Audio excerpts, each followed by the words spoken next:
I'm always late with it. Now we go. Okay, so thank you very much for the invitation, and it's our pleasure to be here. Virtually to be 11, I have the best memories of that period when I was there. I was working with Frank Piesens, who is here, and it was 11 years ago, so it's nice to be back, even if it's just a virtual event. I may recognize Frank's office though. Okay, okay, let's start. So this work has been going on for the last couple of years, and it's a result of a truly interdisciplinary collaboration with Cristiana here, and also a joint work with many other people who are listed here on the slide. Okay, so the outline of this talk is as follows. So we will talk about consent pop-ups and why do we see them. How can we understand whether they are compliant from a legal perspective? We will also talk about web tracking technologies. So I know that many people here are working on web tracking, but when exactly it violates the law is a really important question to answer. We'll then go into the analysis of consent pop-up design, and we'll discuss several what we call gray design choices. So basically, these are design strategies that are in a gray zone with respect to law. So they are potentially violating legal requirements, but it's still an open question. And then we will discuss the future work. So why do we see the consent pop-ups at all? This was the question that I asked Cristiana a couple of years ago, and say why. So why do we see it? It's because of the ePrivacy Directive still ongoing now. And the Privacy Directive applies to any form of a web tracking, so cookies or any other tracking technologies. And so you might have for sure be aware of this directive, it's also called the cookie law. And it is precisely Article 5, number 3, that you also might be aware of, that demands that consent, prior consent, needs to be asked before processing any data from any of these trackers. And consent pop-ups are a very commonly known method to collect consent from users. And that's why users, whenever they visit a website for the very first time, they are presented with a consent banner. Okay, but how can we understand when this pop-up is actually compliant with the law? So as computer scientists, very often we think that, well, it's easy, we should just go and read the GDPR, right, Cristiana? Yeah, it's a very common answer, but it's more than reading the GDPR. Reading the GDPR will not give you a complete answer at all. And so we need to be an expert and read several expert documents.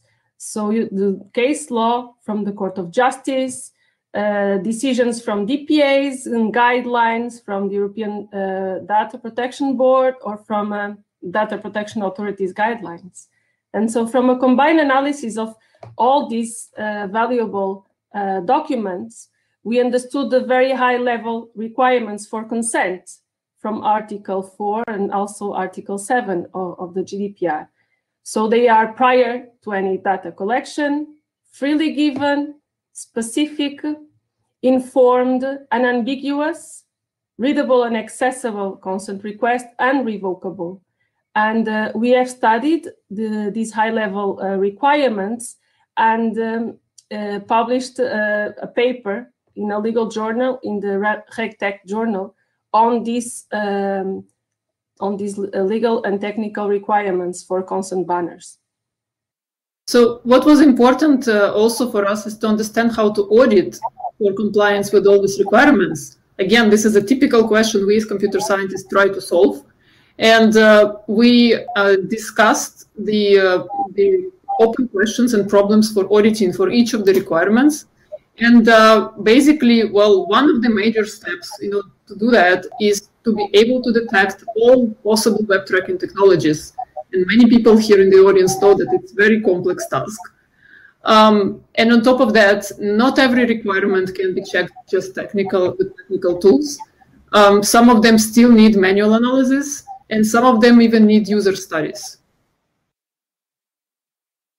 So in a deeper study of these 7 high-level requirements, we came from 7 to 22 low-level requirements that come from several sources.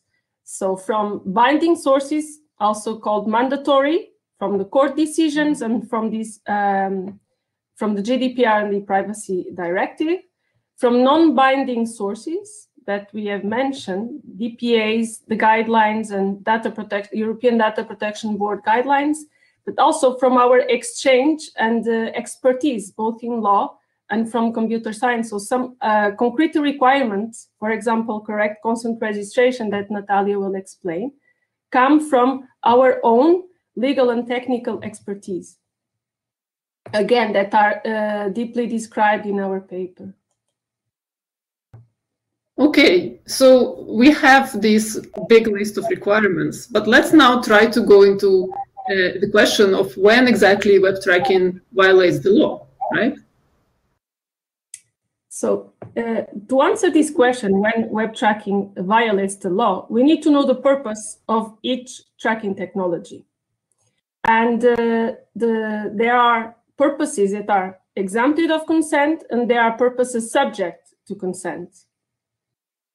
And which are the ones that are exempted of consent? Again, the Privacy Directive enters into play, and it exempts some purposes of consent, the ones that are necessary for 2 main conditions: to transmit the communication over the internet, and also the ones that are necessary to provide a service requested by the user to access content.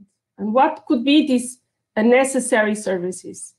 So it's very important to understand which are those, because without them, the service will not be provided to the user. It will not be able to access the website. And so some are important for keeping the shopping carts, for authentication purposes, to keep the users logged in, to keep preferences of the user interface, like language, number of results displayed, for web audience measuring, also known by analytics, but mostly first-party analytics, so to count the number of users anonymously without profiling, security purposes, and multimedia trackers and purposes. So, for example, this is very visible when we see a consent banner, a consent pop-up. We normally see necessary cookies that are always enabled, right? And then consent will be requested for other kinds of purposes, non-necessary ones, which means that the website will still function without those. And these are advertising purposes, social media plugin purposes, and third-party analytics. And Nataliia will give some will give her understanding about these third-party analytics. Okay, so we understand now the theory, in a sense, about the purposes and which ones require consent and which ones are exempted. But in order to get there, we first need to understand how to detect tracking with certainty, right? So in our work, we looked into one type of tracking detection based on invisible pixels. So many of you, of course, have heard about them. They're also called web bugs. So these are just invisible images, one-to-one, the size of 1-to-1, and they are loaded on your page, and actually they have no use, right, except for tracking. So in our research published in PoPETS 2020, we crawled 10,000 web domains, and we collected all the images that are less than 100 kilobytes, and we tried to understand how many of them are invisible.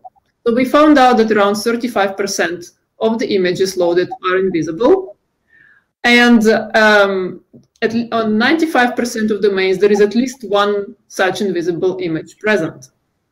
So this gave us an indication that obviously such images are perfect suspects for tracking. Next, please. And moreover, they are widely used on the web.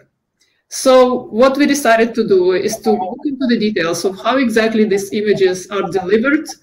So we looked at, we used OpenWPM and looked into the requests and responses and cookies and what exactly is happening on the delivery of these images.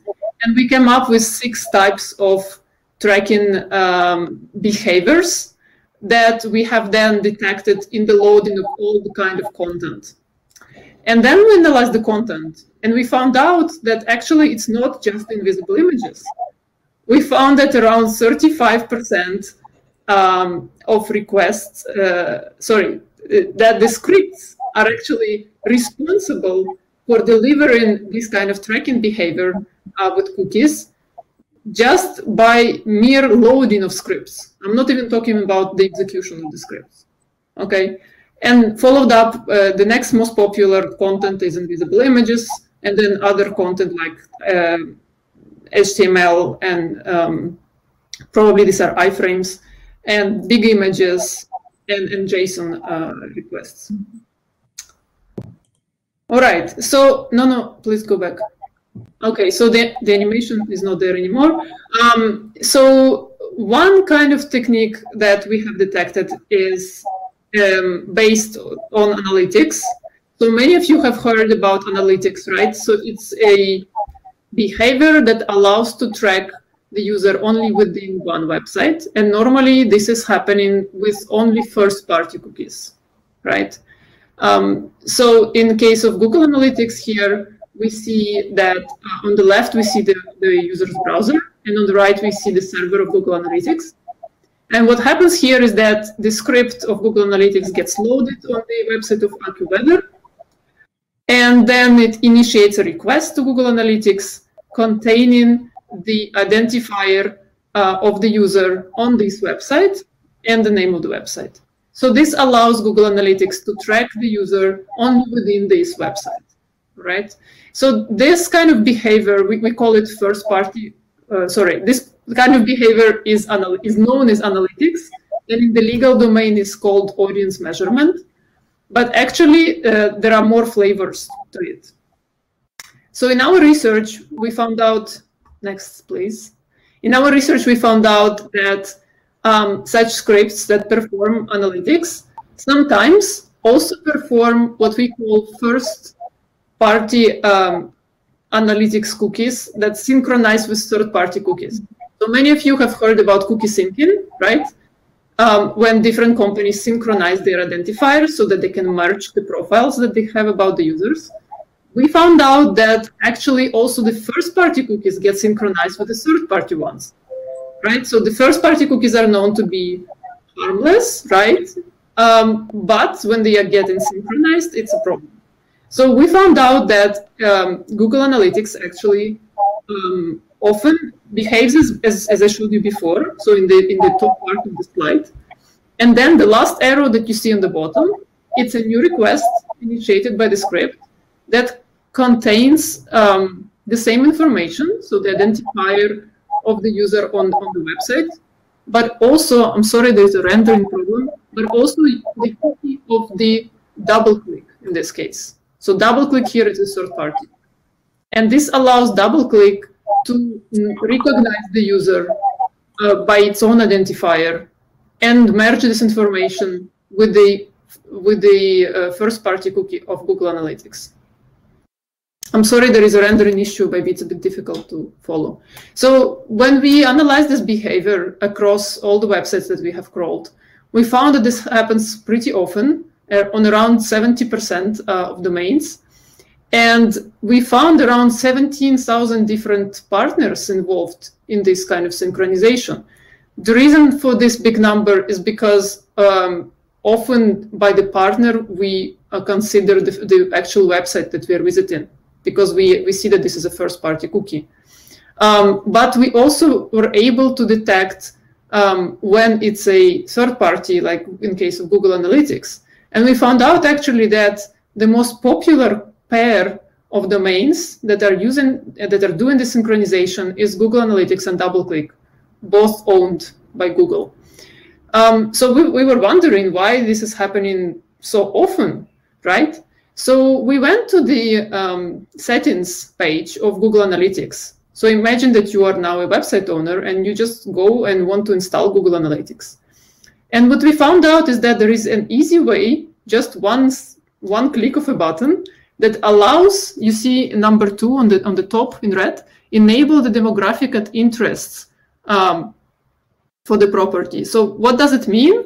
It means that Google Analytics says, do you want to know more about your users, something about their demographics and about their interests? And you say, yeah, why not, right? And then it explains where the data is coming from. And you see here in the second red box that it's actually a third-party double-click cookie that brings this information. So basically, this means that when the website owner installs Google Analytics and chooses this setting, it enables this synchronization automatically. And, well, for privacy perspective, it's a problem, right? Well, actually, the problem is even bigger. Let's go to the next slide. So right after our research, we saw that the CNIL, the French Data Protection Authority, made a sanction against one of the biggest supermarket chains in France called Carrefour. So I will not read you the text here in French, but I'll just explain what this means. So basically, they found out that there is a first-party Google Analytics cookies detected on this website. And then they found out that there is a synchronization of Google Analytics and Google Ads, which is double-click. And this allows advertisers to collect more data. And then they concluded that it's violating the law because consent is needed for such cookies, because now it's not just a pure analytics service, but it's analytics with advertisement. And because of that, now that we know that advertisement requires consent, this behavior without the user's consent is illegal.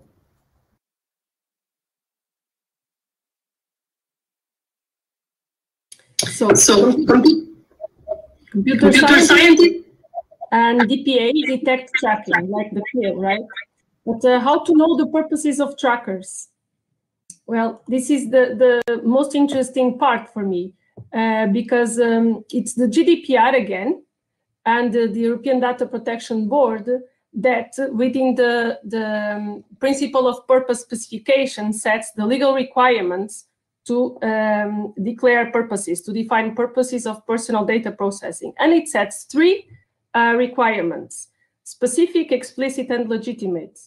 So requirements that purposes that do not abide to these 3 will be unlawful and render all the processing illegal. So what does it mean, specific?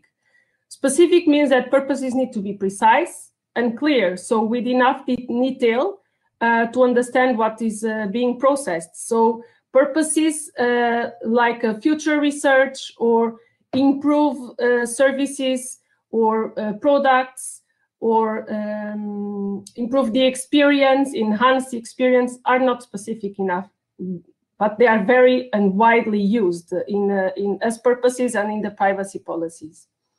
Explicit means that purposes need to be expressed, not hidden, and with no margin of doubt or ambiguity regarding their meaning or their intent.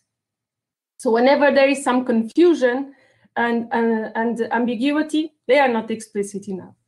And finally, purposes need to abide to a legal basis for processing. And of course, for tracking technologies, it's, as we have seen, it's consent. And these are the 3 legal requirements for defining purposes. So we've decided to look into the cookies that we have collected through our experiments and to search for cookie policies. So these are privacy policies or cookie policies that explain the purposes. So we found out that only 13% of cookies are actually ever mentioned in the cookie policies. And the conclusion is that they should be instead be available on all websites. We then looked into the requirement of explicitness, and we interpreted it here as presence in a well-defined, well-structured tables. We found that many companies today build these tables of cookies with purposes. So we found out that only 5% of these cookies are actually present in well-structured tables so that we could extract their purposes semi-automatically.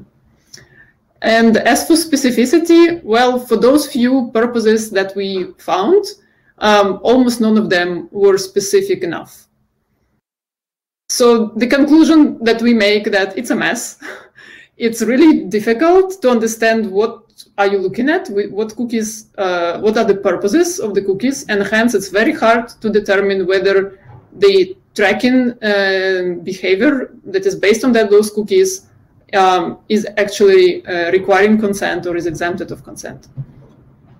So our conclusion here is that European Data Protection Board and DPAs should participate more actively in predefining and standardizing the purposes, the way they are described, but also the way they are associated to tracking technologies.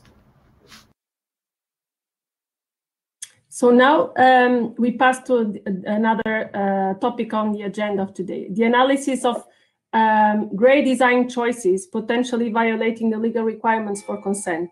So in other works and in our paper, we have detected already black design choices or black dark patterns. So, but here to our talk, we bring the juicy ones that create some ambiguity on their qualification. Are they dark? Are they illegal or not? So they are the ones that we'll present to you today, bring more discussion. And let's go through them. We have collaborated with a designer, Colin Gray, an expert in UX, UI, ethics, and dark patterns.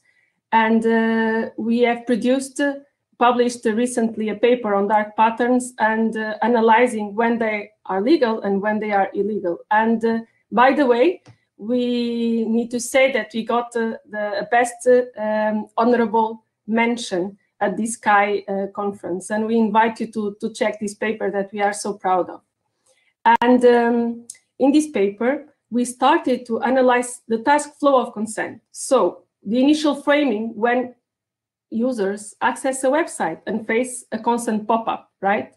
So, and we call it the initial framing. And then we understand what are the configuration options that the consent pop-up presents, right? The options regarding the acceptance, rejection, the colors, the rendering. And then what are the consequences when users opt to accept or to reject all or some purposes? And within this consent task flow, we detected what are the design choices appearing within each phase. And then we analyzed if these design choices, so for example, within the initial framing, some design choices appeared like tracking wall or consent wall, and we mapped to the known legal requirements for consent that we presented to you initially, those 22 low-level requirements. And we understood that some of these design choices actually violate some requirements for consent. For example, tracking wall and consent wall, that we will talk at least with the consent wall later, violates a prior and freely given consent. Then, after this mapping, we also mapped with the high-level classifications of dark patterns coming from Colin et al. For example, a consent wall would potentially violate prior consent and constitute the dark pattern of a forced action.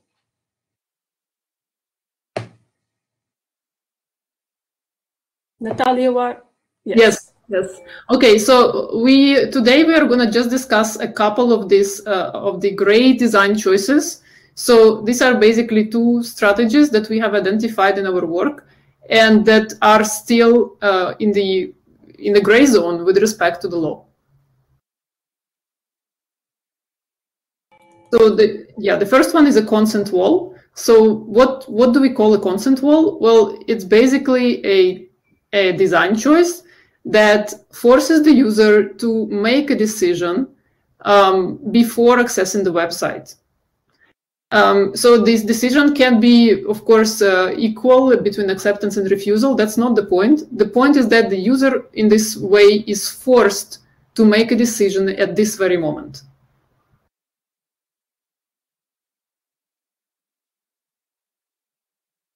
And so what you may ask, is this legal? What is this illegal? What does the law say about consent walls?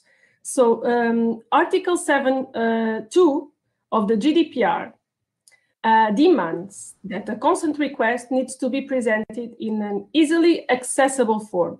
So important here to retain is this easily and accessibility.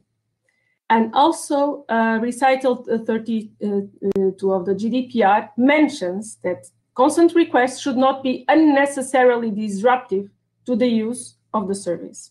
So combining these two, easily accessible and unnecessarily disruptive, we believe that consent walls can be potentially confusing, disruptive, unnecessarily disruptive to the user experience. And so there is this tension between what the GDPR says, what consent walls, design choice of consent wall means to the user, and we are facing this research question: how this design choice will be interpreted in court of law.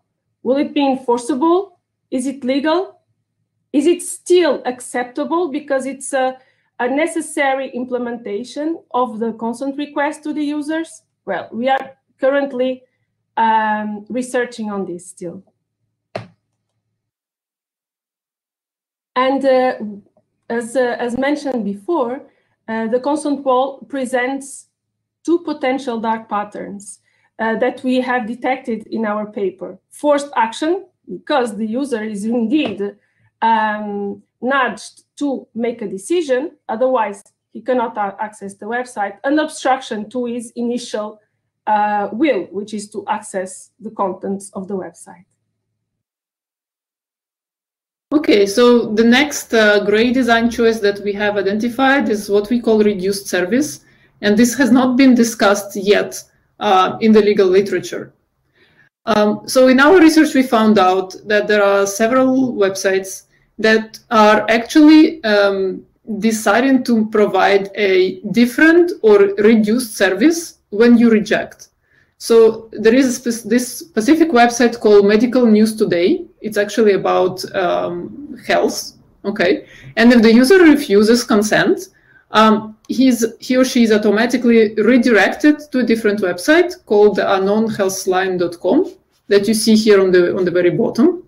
And it's a reduced service because now the user is not able to access that very page they wanted it to access, but instead they get this ad-free, tracking-free version of the website where they have only 10 pre-selected pages. So basically, the service, officially speaking, is not blocked, but it's significantly reduced for the user. So in this scenario, we have identified several dark patterns. So there is a forced action, so the user needs to accept, otherwise they cannot access. There is also obstruction, there is interface interference, and some kind of a sneaking in this scenario. So again, is reduced service design choice illegal or acceptable? So let me share with you what the law says. We have already talked about a freely given consent, and that consent should be given without detriment to the user, regardless of his choice, accepting or rejecting. And again, recital 25 of the ePrivacy Directive mentions that the access to functionalities that are not necessary should not be made dependent of the user's consent. And so the European Data Protection Board and several DPAs have also emphasized the need, again, for consent to be freely given, without rendered without any element of coercion, of pressure, of persuasion, and non-detrimental effects. And interestingly, this very year, the Spanish DPA mentioned, not directly about reduced service, but mentioned in a very vague way that if users are informed, adequately informed, and with an alternative to access the website, and if that access, if that choice is genuine, then users can actually access the website partially. So there is some sort of open window for reduced service practices, for design choices that actually curtail the full access to the website, constraining the full access to the user site. Still, this is a guideline. It's not a law. It's not binding. And still, we are questioning if reduced service is indeed illegal. And it's also a question that is putting now in discussion with the current privacy regulation, right? So what is equivalent? What is adequately informed if users do not read neither privacy policies nor the purposes? What is considered an alternative? Again, we are currently discussing these technical and legal issues. All right. So we have done quite some work on the design of the banners, but is it actually enough to look at the design only? And what happens behind the interface of these consent pop-ups? So, no, please go back. So we have investigated these questions in our recent publication in IEEE Security and Privacy, where we studied IB Europe Transparency and Consent Framework and how exactly the consent is stored in your browser. So I want to show you just one example of one website. And on this website, and we have no animation. Yes. I'm very sorry for this. All right. Well, I'll just go like this. So on this website, basically, we have a banner that on which we are unselecting all the possible options, and we say no to everything. Please go back. Sorry, I'm trying to go back, but now I missed the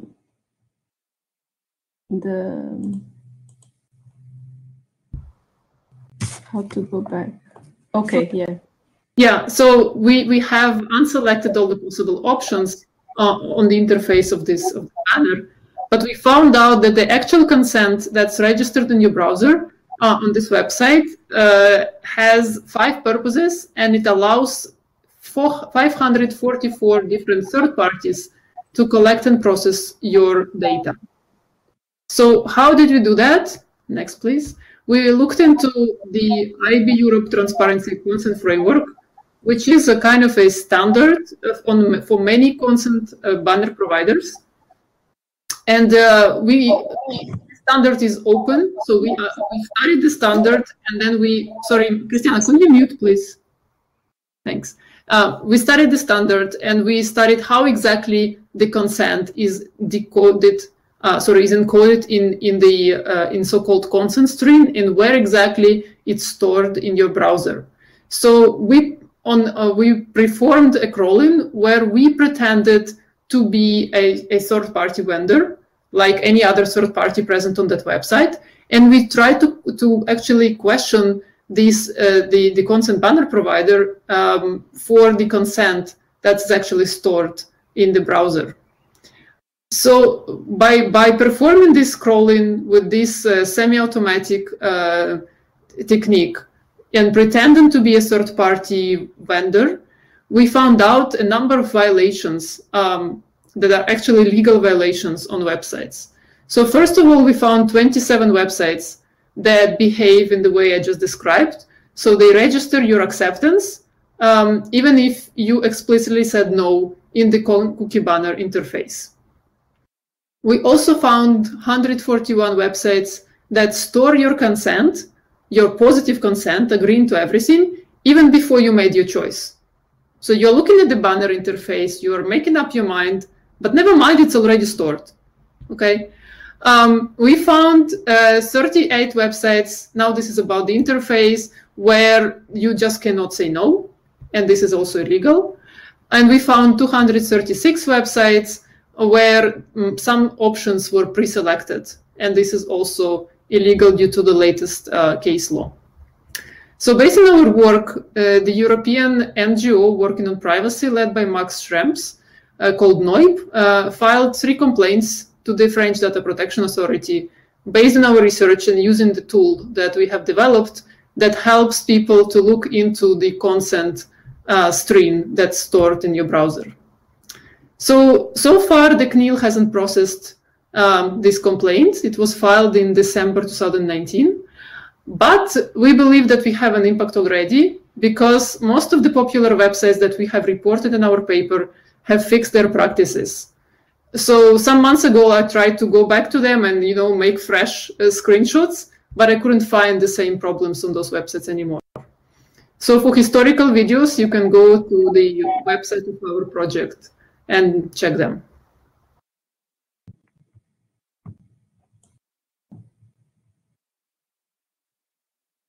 Yeah, I'm trying to go further, but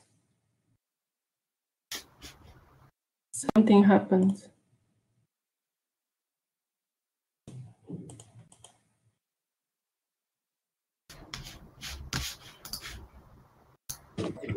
Okay, Nataliia. Okay, yeah. So as I said, in this work, we studied this specific framework called IAB Europe Transparency and Consent. And in this framework, we basically there is the IAB Europe that defines how exactly the consent is going to be stored. And there are these new players called consent management providers, or we call them also cookie banner providers, right? These are the companies who are providing consent banner as a service to websites. And then the publisher includes, of course, these consent pop-up providers to have a consent, and they also include numerous advertisers and third parties on their page. So you can imagine that this system is very complex, and moreover, all these actors have to somehow interact with each other so that the consent of the user expressed through this interface is actually meaningful and actually does something. Next slide, please. So recently there was a paper published at IMC where they looked into the most popular consent management providers. Cristiana, could you mute, please? Do you see now? Yeah. And well, they studied the 5 most popular ones plus one more, and they found out that today OneTrust is actually one of the most popular consent management providers on global 10,000 websites. So in our work, we started looking at the role of these consent management providers and their responsibilities from the legal side. So that's what we did in the recent paper that's going to be discussed at ConPro in May. And it's also, the version of it is also accepted for publication at Annual Privacy Forum. In this paper, we analyzed the legal role and responsibility of consent management platforms. And one aspect that I want to share with you today is the default interface of these providers. So OneTrust, when you are the, can you please mute Cristiana? I hear myself. Thanks. So when the laziest programmer or website owner goes to OneTrust, the most popular provider, and says, I want to install a banner on my website, and clicks through the most default settings, just say, yes, yes, yes, yes, okay, just move on, and I want to get my banner as fast as possible. This is the interface that will be shown to the users. So what you see here is actually a scrolling, right? So in the middle, you have the top part, and on the right, you have the lower part of this long scrolling interface. And here we see that at the top level of the page, we have an easily accessible button for users saying accept all, allow all. And only the bottom, when they scroll and scroll and scroll, then they found out that they could also reject or confirm their choices. So this default settings demonstrates that for the majority of website owners who do not pay too much attention, and given that OneTrust is the most popular consent management provider, this default setting that's actually problematic will be very much used across many websites. Next, please. So we have identified that there are several dark patterns in this type of interface, of course. There is an obstruction, there is a false hierarchy, so you don't have accept and reject at the same level, and there is also sneaking, because you easily say yes and you cannot easily say no. So we have identified more problems actually in that paper. So please check it up if you want more about how these different choices that consent management providers make, for example, about the default banners, how this influences their legal role and responsibility under GDPR.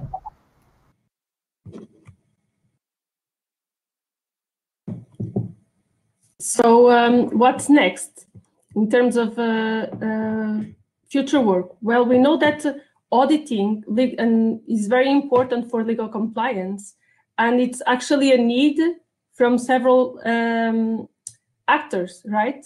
So data controllers, which are website publishers, they need to declare in their privacy policies and also in their banners all the third parties, and they also need to be transparent and declare all the purposes for the tracking technologies that they deployed in their websites, right? And so DPOs also wish for scalable auditing to ensure compliance of the organizations that they represent. And lastly, data protection authorities need to get tools to assure a precise and scalable compliance to enable enforcement, but also to react to the amount of daily complaints that they receive, right?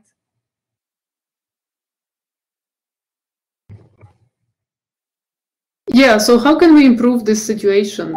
Well, we say collaborate. We really need to embrace this type of interdisciplinary research between law, computer science, design, but also other fields. So there are social sciences, the economics can also be very much involved in this discussion. We also recommend to contribute to public consultations. So this is something that has not been very much recognized, I think, among computer scientists.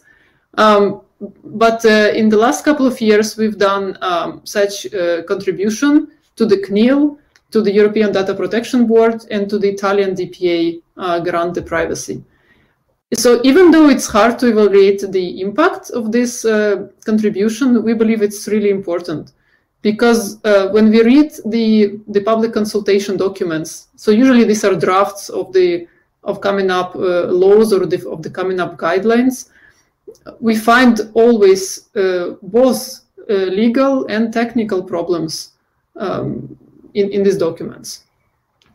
So finally, we really think it's important also to advance our research and also to talk to the DPAs as often as possible and to let them know all the amazing research that the computer scientists and lawyers are doing in this domain. So in France, we maintain our relations with the CNIL, and you can also check our recent interview on their website. So to conclude, we are very happy to share with you ideas and contacts so that we can help each other to change these problematic consent pop-up practices in the EU, but also beyond. Thank you. Thank you so much. Sorry for these rendering issues. We promise that we can convey to you the slides in a very proper shape and with the videos that we also had prepared for you.